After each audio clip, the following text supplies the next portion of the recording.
Olá, meu nome é Luciano Brito, Eu sou Francisco de Assis.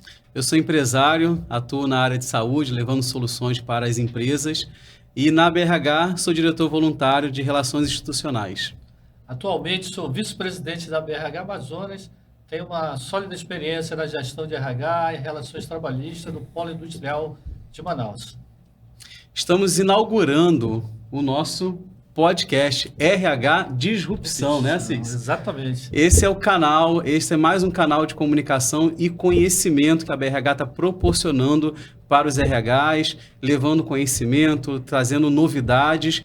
O que os nossos espectadores podem aguardar, Assis, das nossas próximas edições do podcast? Olha, nossos seguidores, nossos amigos, associados e todos os profissionais da área de RH, área jurídica, trabalhista e compliance, podem esperar encontros bem disruptivos, provocativos, que vão gerar muitas reflexões de cada tema que for definido para cada encontro.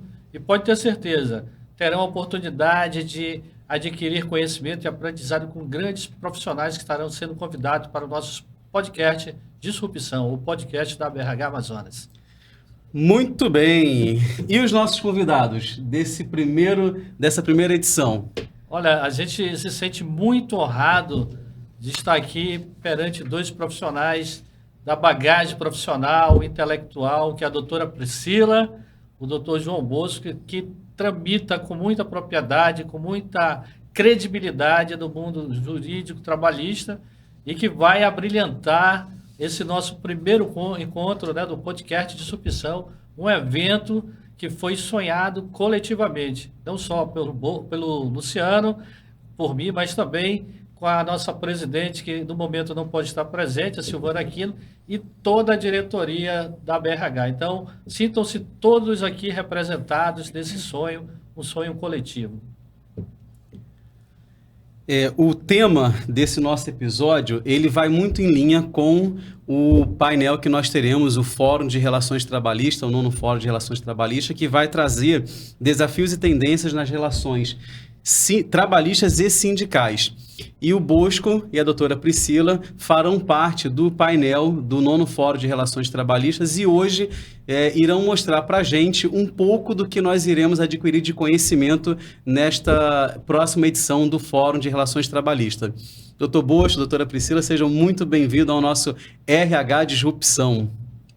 Obrigado. Gente. Pode falar um pouquinho da sua história nesse mundo jurídico trabalhista que você já atua há bastante tempo, né, doutora Priscila? Verdade. Com muita qualidade, né, um nome bem representativo nas grandes corporações. E o que você pode trazer para nós, né, dessa primeira palavrinha, assim, nesse insight inicial? Bem, primeiro, antes de tudo, quero agradecer o convite da BRH Amazonas, na pessoa aí do Assis, da Silvana e do Luciano. Já é a segunda vez que eu estou tendo a oportunidade de participar desse fórum. Ano passado também estive presente. O que eu percebo é que realmente é um debate voltado para a sociedade, né, que lida com o RH, tanto empregadores, né, empregados. Então, é uma oportunidade, de fato, de nós podermos debater a respeito de temas relevantes, né, que estão aí em evidência. Então, antes de tudo, quero agradecer pelo convite. O agradecimento é todo nosso da BRH Amazonas. E você, Bosco? O Bosco está exercendo vários papéis nesse momento, né? Isso. Além de ser um profissional com muito know-how aí no polo industrial, foi executivo de RH, jurídico, né? De grandes multinacionais. Hoje também ele dá a honra para nós de ser nosso diretor jurídico, né? Na BRH Amazonas, e é um dos coordenadores do nono Fórum de Relações Trabalhistas, que esse ano promete ser bastante disruptivo. O que é que vem de novidade aí nesse nono Fórum? Então, boa tarde, Assis, boa tarde, Luciano, boa tarde, doutora Priscila e espectadores. Primeiro, obrigado pelo convite, né? Eu me sinto honrado de participar da primeira edição do podcast da BRH Amazonas, né?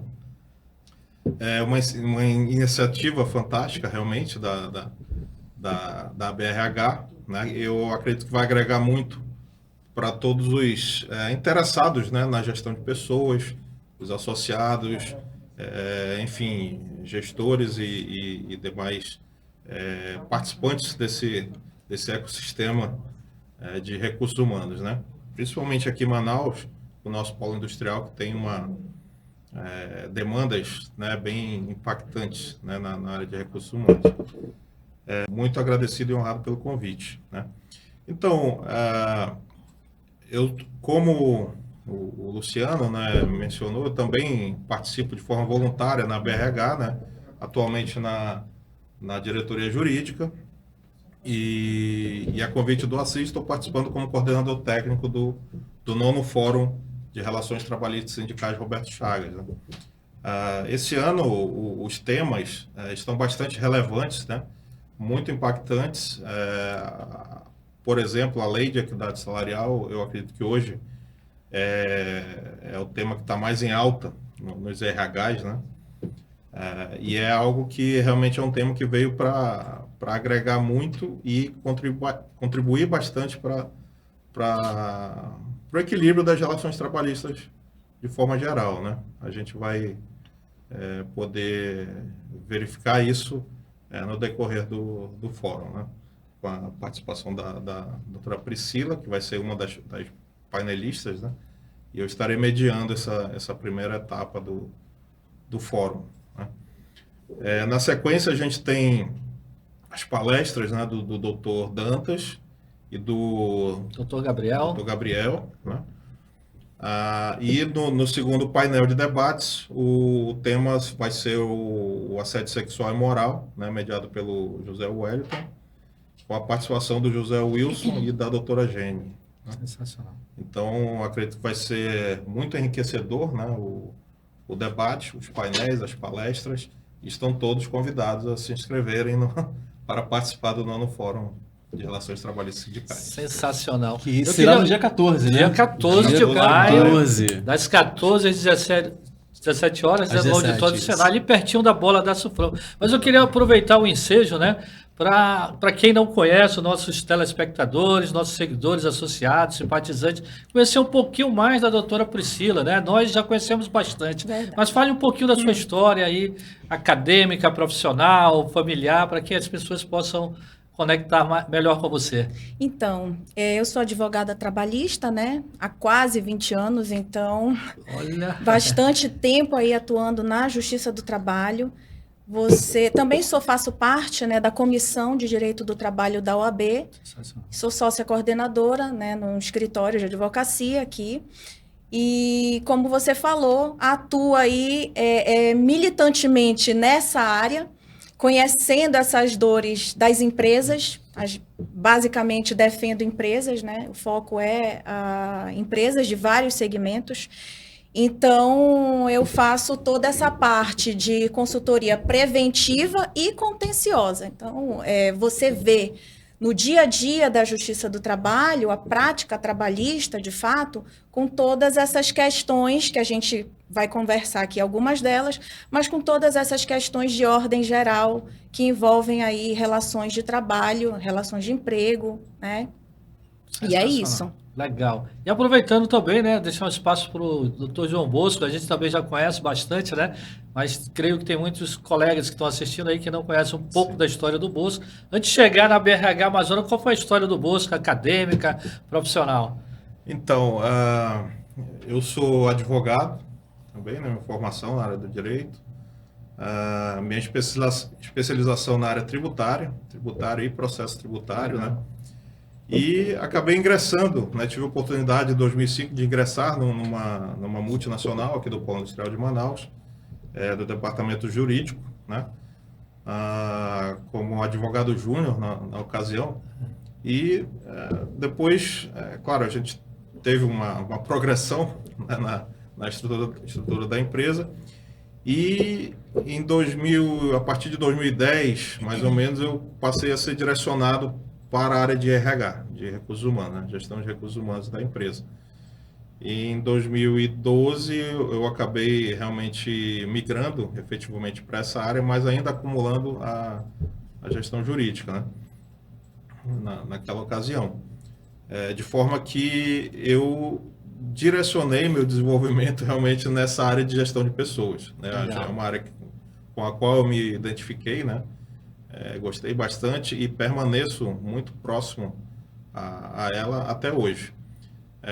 Apesar de que atualmente eu atuo também como empresário, né, no segmento de construção civil, mas me mantive ligado à gestão de pessoas, né, participando da ABRH, participando de coordenadoria de relação de trabalho e emprego na Federação das Indústrias, né?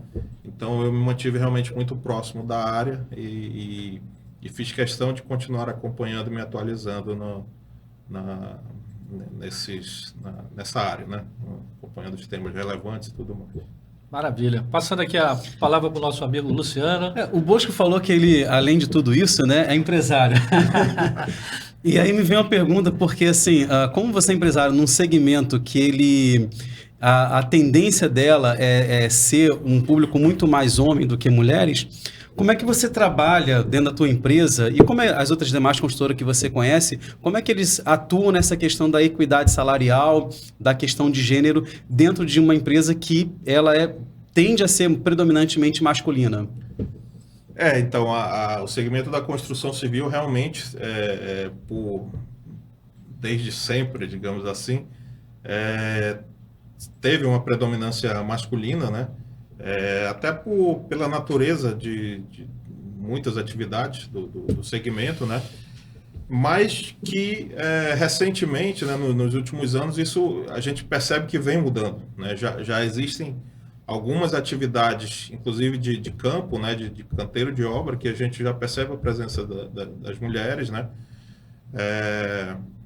A parte administrativa, já existe uma predominância feminina, inclusive, né, administrativa e técnica, inclusive, né, a posição da engenharia, da arquitetura, das técnicos, técnico de segurança, técnico de edificações, a gente já vê uma presença muito grande de mulheres, né? E existe, como em todos os setores, essa questão do desafio de você trabalhar a equidade, né? Em todos os aspectos, como também em todos os setores, né? Mas realmente naquela atuação, digamos, o núcleo, né, da construção civil, havia realmente essa predominância, como ainda há, né? Ainda há, isso é fato. Mas a gente percebe a mudança, né? No escritório tem mudado bastante, né? Sim, eu, pelo menos na minha empresa, depois, como o tema era esse, eu até pedi para o meu RH, eu falei assim, puxa, me levanta aí dos nossos colaboradores, como é que estamos? E hoje, dentro da minha empresa, por exemplo, mais de 50% são mulheres, e até meses atrás, as minhas gerências eram todas femininas. Hoje, há poucos meses, que entrou um homem na gerência, então daqui a pouco nós precisaremos de cota para os homens masculina lá na minha empresa. Mas enfim, eu acho que de fato, Assis, é um segmento muito complexo, assim como tem outros, né, que acaba que a atuação se torna predominantemente feminina. Então, assim, é de fato um desafio. E dentro desse segmento, dentro dessa abordagem, o que vocês esperam trazer assim, para o Fórum de Relações Trabalhistas nesse debate sobre lei de equidade? Vamos lá. A gente tem que entender que essa é uma lei que não tem nenhum ano. Então, a Lei de Igualdade Salarial, ela é uma legislação de julho de 2023, que em novembro de 2023, teve um decreto, uma portaria, deixou todo mundo apavorado. Como é uma legislação nova, você não sabe o que esperar. Quando a gente fala de lei, a gente acha que você vai ler e vai aplicar. Mas nem sempre é assim. A lei, ela precisa ser interpretada e nem sempre ela traz com exatidão aquilo que deve ser feito.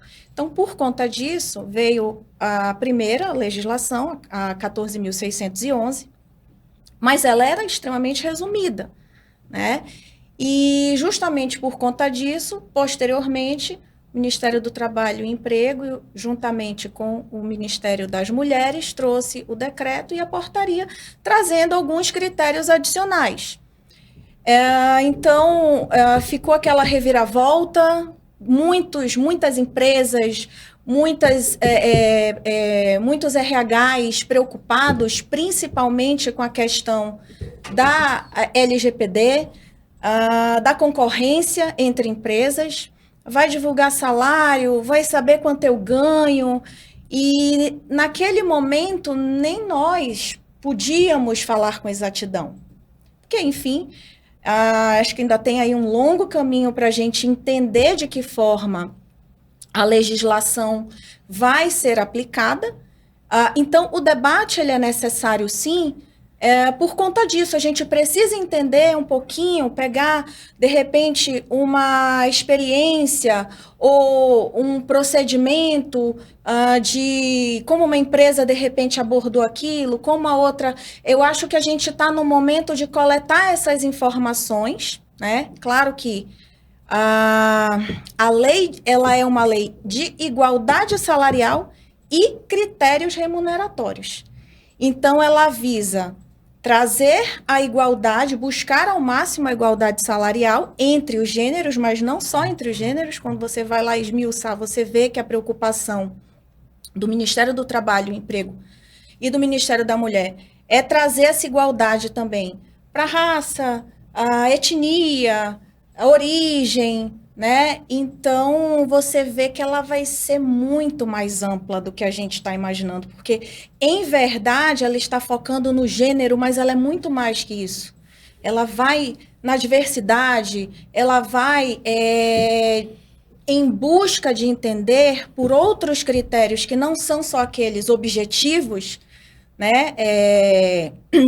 O que as empresas estão fazendo para minimizar essas desigualdades, né? Então, é interessante porque você começa a mergulhar em cada empresa. O que é que eu faço? O que é que eu preciso melhorar, né? Então, o que a gente percebe é justamente isso, que a partir de agora isso vai passar a ser uma preocupação, porque obviamente virou lei. E como lei, isso traz uma série de obrigações legais sob pena de multas, enfim. E o que é interessante é essa legislação, óbvio, o Ministério do Trabalho e Emprego está à frente, mas você para e vê que o Ministério das Mulheres está junto. Então, na minha opinião, foi uma iniciativa muito mais do Ministério das Mulheres, que obviamente precisava do Ministério do Trabalho e Emprego para operacionalizar. Foi feito um estudo aí de alguns anos para se chegar em critérios ou formas, né, de se chegar a esses dados. Então, a gente tem um amplo caminho pela frente para entender como é que essa legislação vai se comportar, né? Por exemplo, a gente fala de equiparação salarial. A gente tem lá na nossa CLT o 461, que é expresso, é claro, em dizer quais são. Eu posso ter diferenças salariais desde que eu atenda requisitos objetivos, né? E a Lei 14.611, ela acrescenta 2 parágrafos a esse dispositivo da CLT. E ela passa a dizer que se houver diferença salarial por gênero, raça, origem, etnia, a empresa vai ter que pagar a diferença salarial sem prejuízo de eventual ação de indenização por danos morais àquele empregador, e ela pode ser fiscalizada, né? Então, é preocupante nesse sentido, porque fomos pegos de surpresa e precisamos tentar minimizar os nossos riscos. Aproveitando o gancho, né, da doutora, muito bem colocado aí, da legislação, da origem, a gente percebe que existe um movimento nos últimos anos muito forte nas organizações na questão de criação de políticas de diversidade e inclusão, né? As empresas já vêm no movimento porque a própria sociedade cobra essa igualdade. Aí vem o governo com uma lei. De certa forma, não está havendo uma intervenção do Estado na gestão dentro das organizações, impondo uma lei. A gente pega o exemplo da lei de cota de PCD, que está desde 2000 e alguma coisa, né? E a gente ainda se depara muito com aquele cumprimento só da cota dentro das organizações. Mas você pergunta para as organizações qual é a política de desenvolvimento para as pessoas com deficiência. Quais são os programas de equidade dentro da organização? E a gente vai verificar, não existe. Existe só o cumprimento, a pessoa entra, geralmente nos cargos mais baixos, operacionais, para cumprir a cota.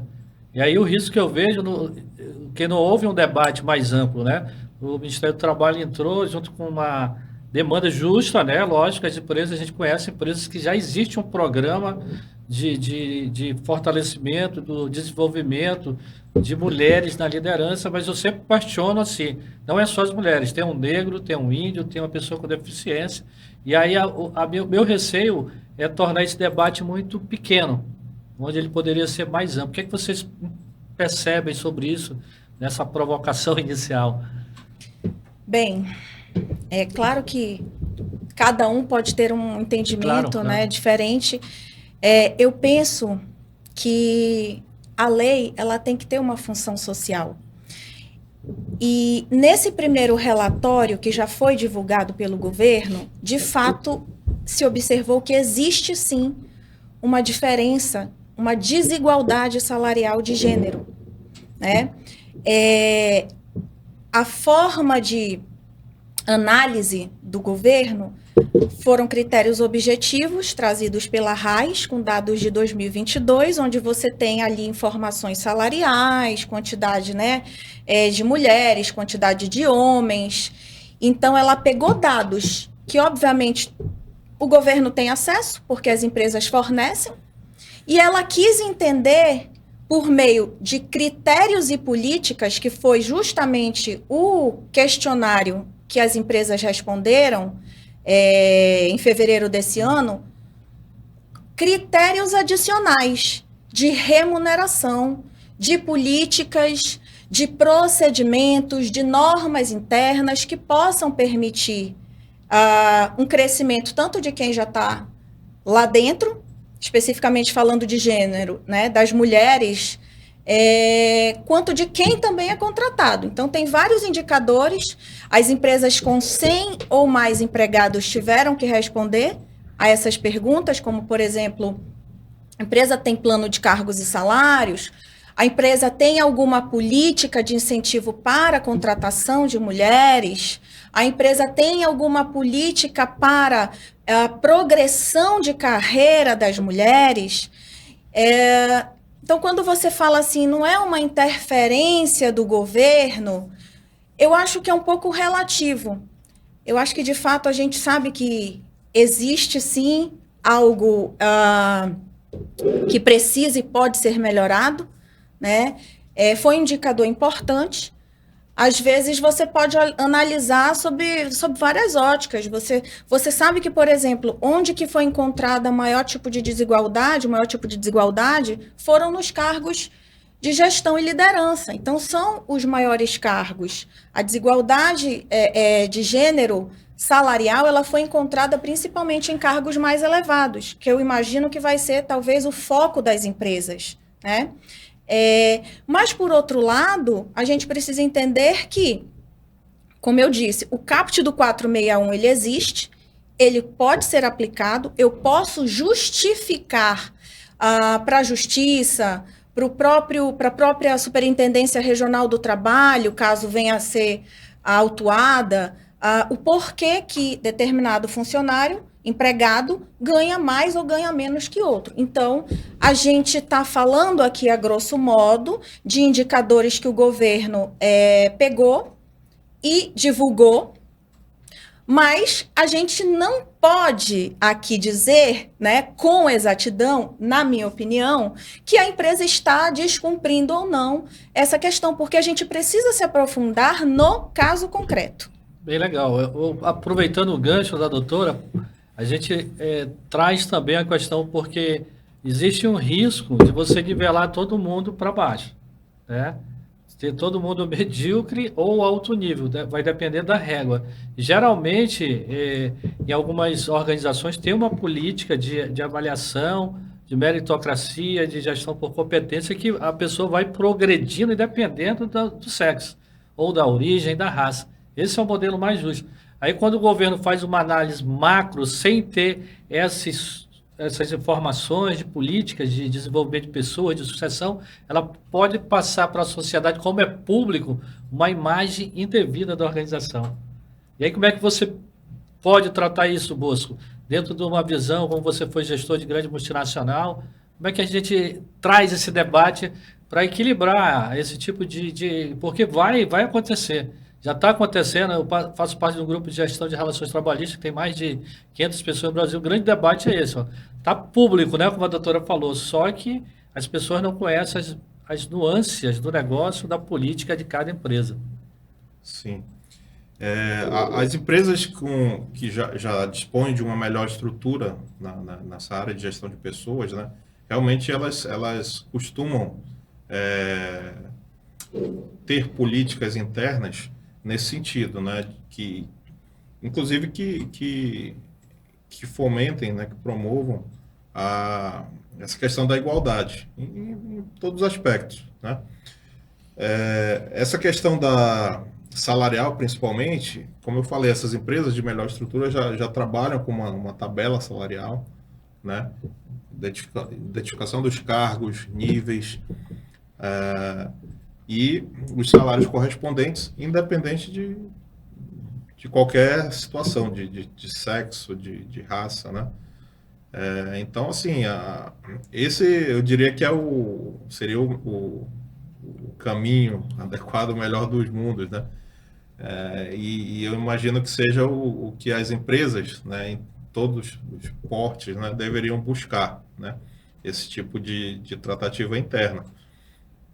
Essa criação de políticas internas de avaliação, né, de meritocracia, isso favorece muito essa questão da igualdade que se busca, né, do fim que se almeja com essa questão da lei de igualdade, né, porque realmente você vai ter uma avaliação de certa forma isenta, né? O que se busca é a isenção na avaliação e o encaixe, digamos assim, daquele colaborador no nível que for definido, né, na avaliação, o direcionamento de promoção, de crescimento de carreira para todos os funcionários, colaboradores, né, independente de raça, sexo, enfim. Né? Exatamente. E se a gente pegasse um aspecto histórico, né, desse segmento de desenvolvimento de pessoas, né, de avaliação de sucessão, gestão por competência, até bem pouco tempo, quando nós íamos construir, né, um modelo de gestão por competência, era o famoso CHA, né? Conhecimento, habilidade e atitude, né? Hoje ele foi acrescentado, né? Além do CHA, a gente tem um V, agora é o CHAVE, né? Que entrou o V, que é de valor e entrega. Por que isso está acontecendo? Porque agora nós estamos vivendo dentro da sociedade do trabalho o encontro de 5 gerações. Não é mais 4. Muitos falam 4, mas é 5. A partir desse ano, a geração alfa começou a entrar nas empresas como aprendiz, 14 anos.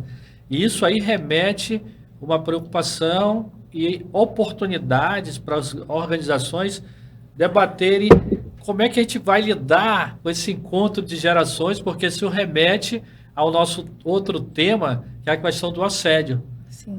Muitas das vezes, uma pessoa da geração, vamos dizer, alfa, né, chega ao emprego, ao trabalho, no primeiro dia, no onboard e tal, então passam aquelas maravilhas da organização. Só que no primeiro dia de trabalho, ele se depara com um chefe baby boomer, aquele cara autocrático, durão, com um cara sisuda, e isso aí automaticamente já, em vez de construir pontes, vai construir muros, né? E a forma como ele vai conduzir um diálogo com a geração alfa pode caracterizar um assédio moral, né? Então, como é que vocês veem esse desafio aí dessas novas gerações dentro do contexto do assédio moral e sexual também? Então, é um tema super delicado. Eu, eventualmente, faço palestras acerca desse tema também nas empresas, até porque hoje em dia você precisa, até pela própria legislação, evidenciar, né? Eu preciso, enquanto empregador, mostrar que eu estou combatendo de forma preventiva. É o ideal, a prevenção. Infelizmente, a gente percebe, sim, que os casos estão aumentando. Tá?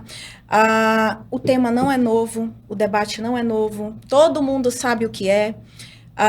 Claro que a gente precisa também entender, como você falou, que para as novas gerações isso é talvez algo muito mais sensível do que para as gerações que já estão aí no mercado há bastante tempo e que têm mais habilidade em relação a esse assunto, né? Então, muitas vezes, você vê que as novas gerações não conseguem, por exemplo, aceitar cobranças inerentes à atividade. Então, isso é um ponto muito sensível, porque você percebe que muitas vezes uma ação de assédio moral ela está pautada porque aquele empregado ou aquela empregada não aceita ser cobrado, né? Então ele acha que está sendo perseguido, ele acha que o gestor, né, está se excedendo. Então você precisa, na verdade, entender essa diferença de gerações, e me parece aí que os RHs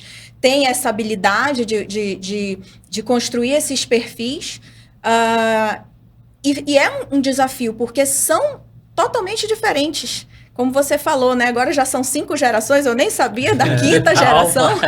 Então, e a gente também precisa... eu acho muito legal falar isso, porque a gente também precisa entender que os nossos filhos, os nossos netos... eles estão chegando nesse mercado de trabalho. Sim. Então, eu sempre... Um mercado bem diferente do que totalmente, nós entramos, né? Totalmente. Mas, assim, no contexto geral, a gente precisa pensar no seguinte: qual é o ambiente de trabalho que eu quero para os meus filhos, para os nossos netos? Então, essas políticas, de um modo geral, elas são importantes, seja nessa temática do assédio, seja na temática da igualdade salarial, como o Dr. Bosco falou. Não tem outra saída, é construir políticas e procedimentos. É isso que vai ser o grande diferencial para a gente conseguir aplicar ou construir esses critérios remuneratórios, até para eventualmente poder diferenciar, né, justificar essas diferenças. Legal.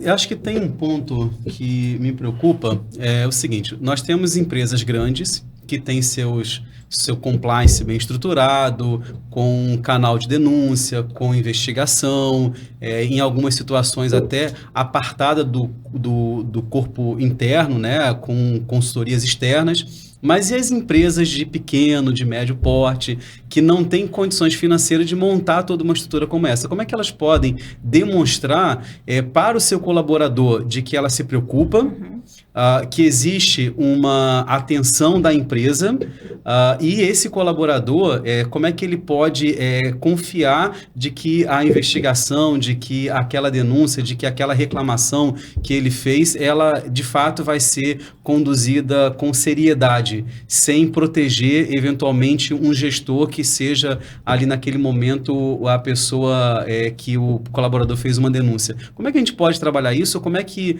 as empresas podem, principalmente as menores, se ajustar para poder conseguir gerar esse ambiente dentro da sua organização de tranquilidade, de segurança para o seu colaborador?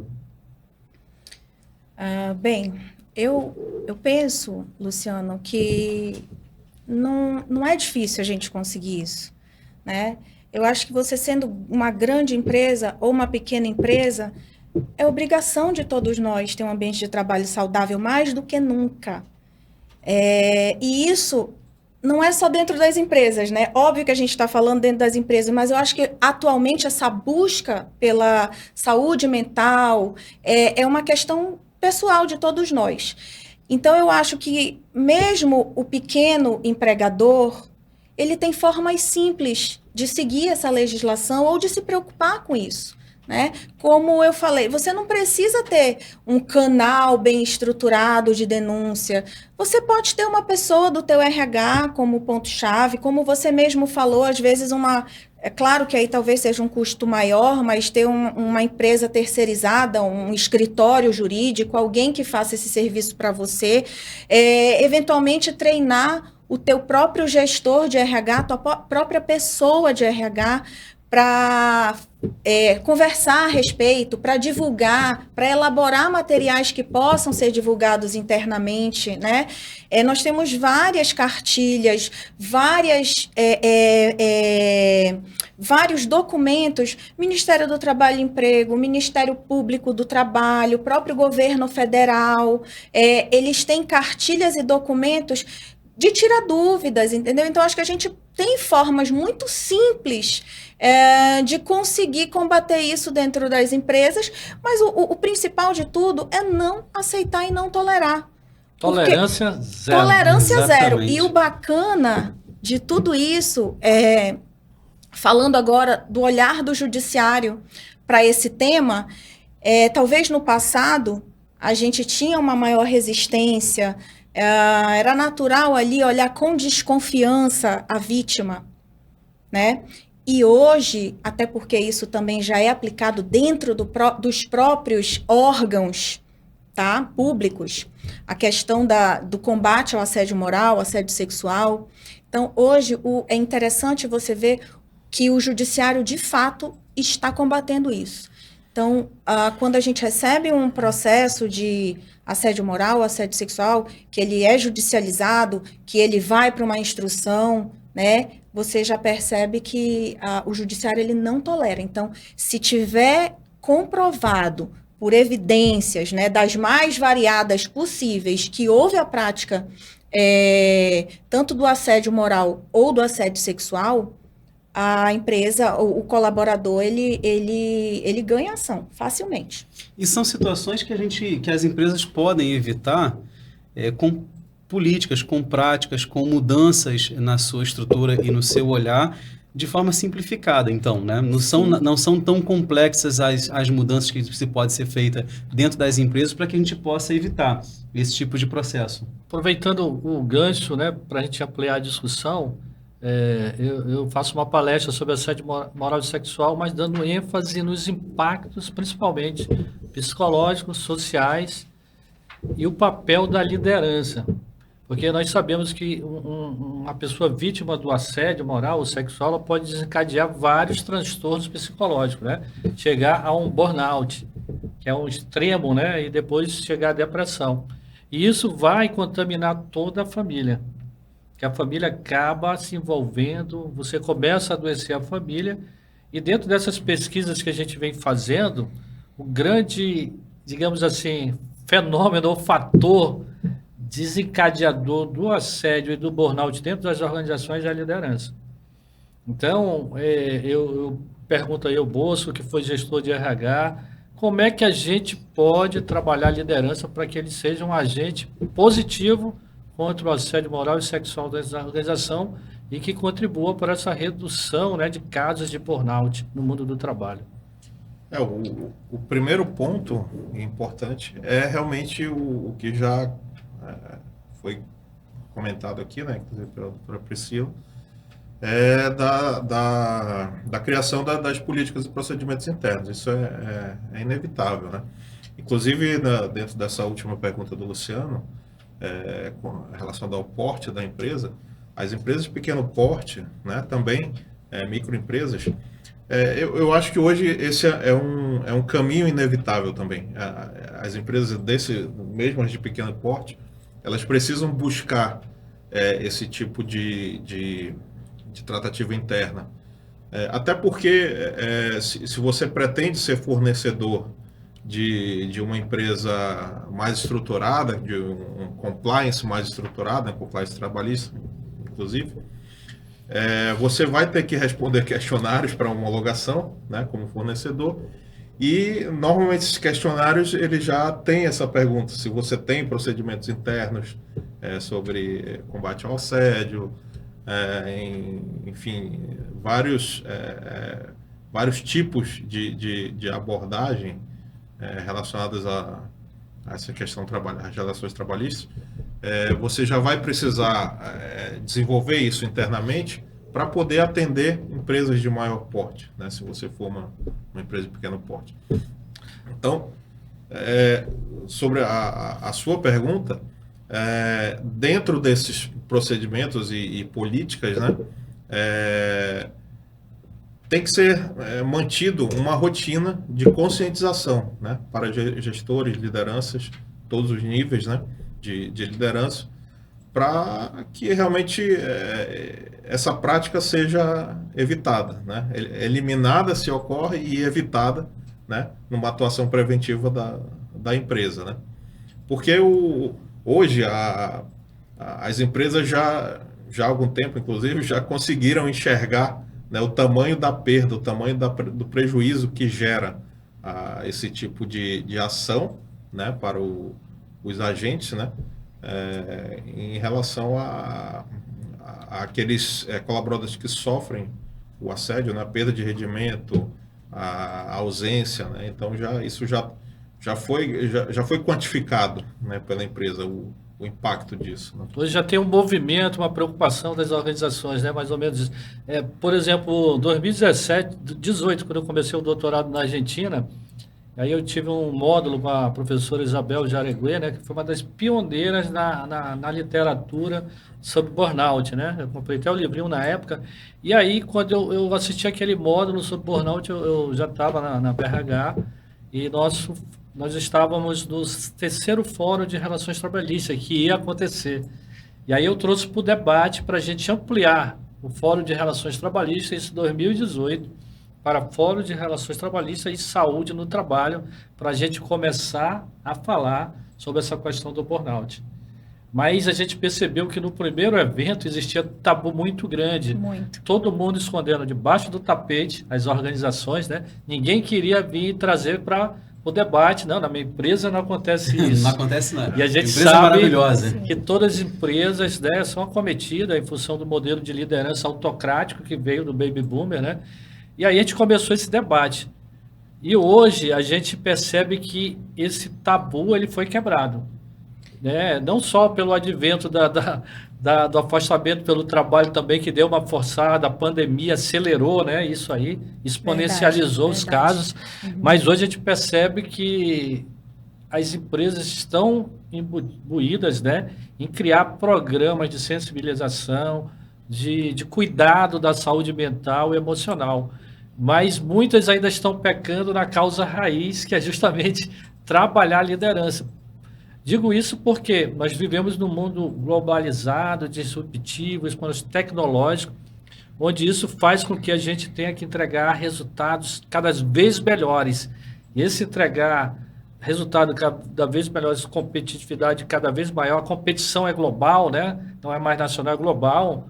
E aí isso acaba exigindo muito da sua equipe. E aí não tem aquele equilíbrio, né, na hora da cobrança, das metas, da meritocracia, né, que foi muito defendida. Eu falo até fazer uma retificação quando eu falo meritocracia, mas sem esquecer o lado humano, né?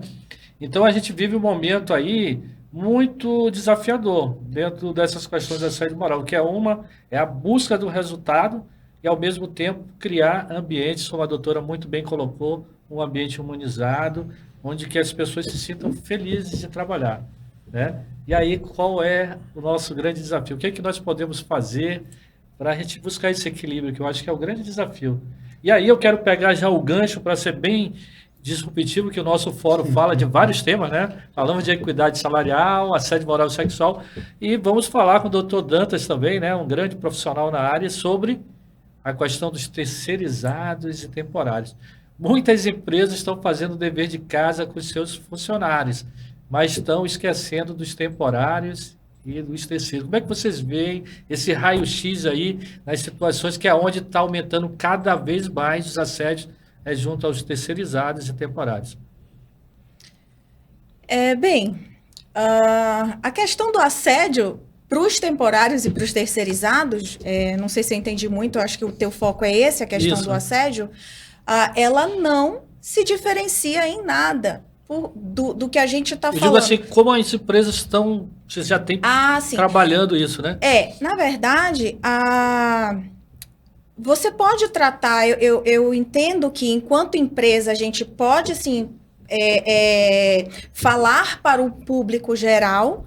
Claro que determinados empregados terceirizados ou temporários não estão ali naquela linha direta, né, da gestão, mas como o doutor Bosco falou, eu como empregador ou como tomador daquela mão de obra, eu posso também exigir daquelas empresas, né, que estão me fornecendo esta mão de obra, que façam esse treinamento, tá? Então, eu acho que uma forma de você tratar isso é exigir... Criar políticas, Criar políticas, exigir que esses empregados também sejam treinados, enfim, a própria liderança, os próprios empregados, né, para esse mesmo tema, né? Assim como, obviamente, esses colaboradores terceirizados e temporários estando dentro das empresas, é responsabilidade delas também. Sim. Se eventualmente algo ocorre, né? A questão da responsabilidade subsidiária. Sim. E até mesmo solidária em algumas questões, em alguns casos.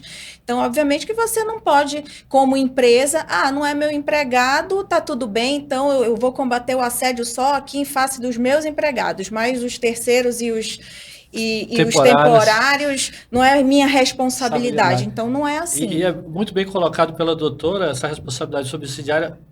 O que a gente tem visto por aí? Eu criei também lá para 2017, identificando dores na gestão, né? Falta de baixo conhecimento sobre legislação trabalhista dos gestores. Não que eles tenham que ser expertise, né? Mas conhecer o básico. E aí, quando a gente vai ministrar o curso, esse treinamento que eu faço para aspecto trabalhista só para gestores, e a gente coloca assim uma situação... E os terceiros, quando falando dos terceirizados, né? Você pode dar ordem para o terceiro? Sim, porque ele está trabalhando na minha área, né? É comum isso. Então, a gente percebe que existe um gap muito grande das lideranças em relação ao conhecimento. E eu acho que uma das ações que as organizações precisam fazer urgentemente é preparar, capacitar todos os seus gestores, no mínimo possível, sobre legislação trabalhista, porque eles são o agente diário que vão estar tomando decisão. Uma decisão errada dele ali, uma cobrança mais forte, pode desencadear um assédio, né, que vai gerar um passivo trabalhista, né? E eles representam a empresa, né? Sim, são prepostos, né? São prepostos. Então, mas a gente percebe, é incrível, todo treinamento, a 20ª turma que com diversas empresas que eu faço aí no polo industrial, ainda tem muitos gaps em relação ao trabalhista em função de falta de conhecimento. Não é que ele está fazendo porque ele quer, é porque ele acha que está certo. Então, cabe também, eu vejo assim, um movimento das organizações para capacitar os gestores, pelo menos no mínimo, né? Aquele essencial da legislação trabalhista, né?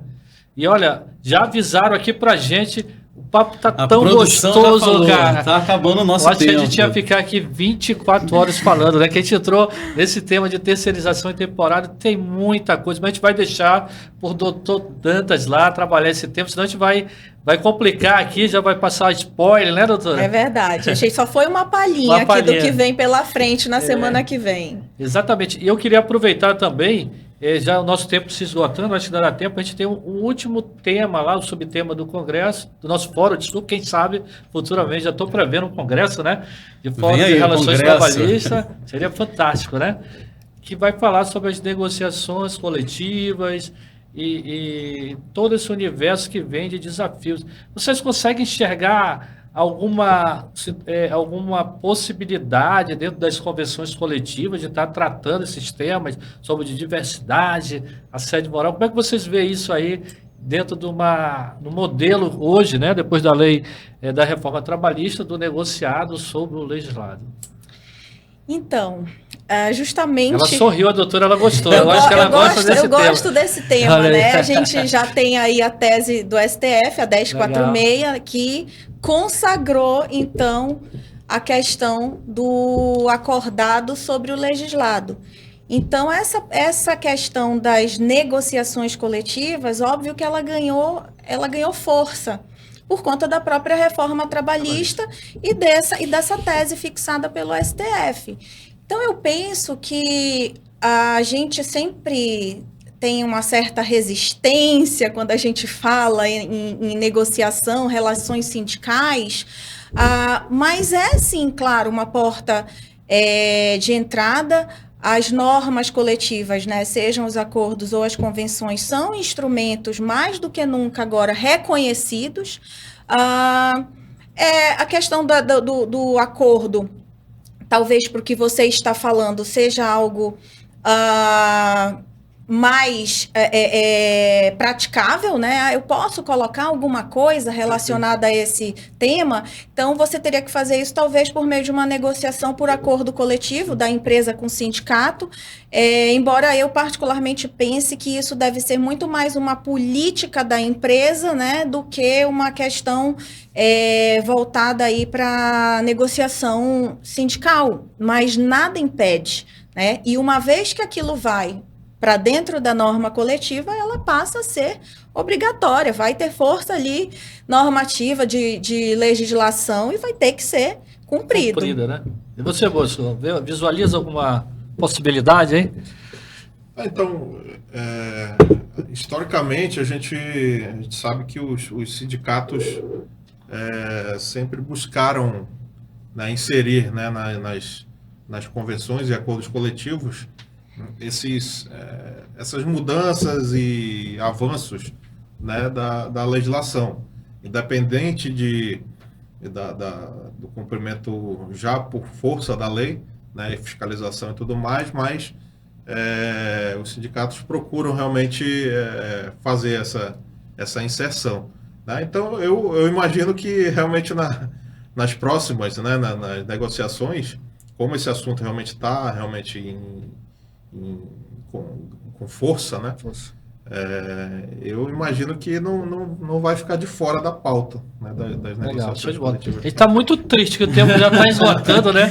E não tem mais como a gente continuar, mas eu queria passar para as considerações finais de vocês, depois eu passo a bola para o nosso amigo diretor aqui, Luciano Brito. E convide os nossos telespectadores, seguidores aí para o nosso fórum, né? Aproveitar aí a presença de vocês. Por favor, doutora Luciana. Bem, então vamos lá. Quero agradecer mais uma vez a oportunidade, foi muito bom. A gente fica no começo, né? Enfim, estou me familiarizando com as câmeras, mas quero mais uma vez agradecer, dizer que no dia 14 estarei lá no nosso fórum, nono fórum, né? Falando aí sobre o tema de igualdade salarial, trazendo um pouco mais de informação, um pouco mais de tempo, junto com outros convidados também, com o doutor Bosco. E é isso, gente. Muito obrigada mesmo pela oportunidade. Espero todos vocês no nosso fórum na semana que vem. Amém. Doutor Bosco. Doutor Bosco. Então, mais uma vez, também obrigado pela participação, né, pelo convite para participar do primeiro podcast aqui da BRH, né? É o RH Disrupção. RH Disrupção, exato. Então, reforço aqui o convite, né, para todos participarem do nono Fórum de Relações Trabalhistas, Roberto Chagas, né, organizado pela BRH Amazonas. Os temas super relevantes, né, só para a gente relembrar, né, o assédio moral e sexual, tema dos debates, né, a lei de equidade salarial, negociações coletivas e as modalidades de contratação, né, os temporários e terceirizados, né? Então fica o convite a todos e aguardamos todos lá. Maravilha. Obrigado. Antes de passar a bola aqui para o meu amigo, que ele já está querendo encerrar, está olhando forte para mim, né? Eu queria aproveitar esse momento para parabenizar. Dia 9 agora de maio, a nossa querida BRH Amazonas estará fazendo 24 anos. Queria agradecer a todos os ex-presidentes que estão aqui no nosso convívio e aqueles saudosos que já se foram pela contribuição desses 24 anos. A nossa atual presidente Silvana Aquino está de licença, cuidando da saúde. A toda a diretoria da BRH, voluntários, patrocinadores de gestão e todos os associados. E que continue prestigiando a gente, que vem muita coisa boa pela frente. Palavra sua, meu amigo. E esse foi a primeira edição do RH Disrupção, né, Francisco Assis? Muito emocionante, olha. A realização de um sonho, né? Em comemoração aos 24 anos da BRH Amazonas. Prestigiado aqui com a presença da doutora Priscila, muito obrigado, doutor João Bosco, muito obrigado. Agradecendo aos nossos patrocinadores, não podemos deixar de mencioná-los, né? Temos a Inix, a Sabin, que completou 40 anos agora de existência, grande parceiro nosso. A FIAM, o Centro da Indústria também, a CIAM, a Honda, que é uma das patrocinadoras mais antigas, Honda, né? Mora no coração, hein? Esse daqui ficou quantos anos lá, Cis? 26 anos. 26 anos. Tem a Magiclean, Cimen, Randstad, Sinace. E além disso, nós temos também o patrocinador do podcast, que é o Instituto Inspiração. Nosso agradecimento.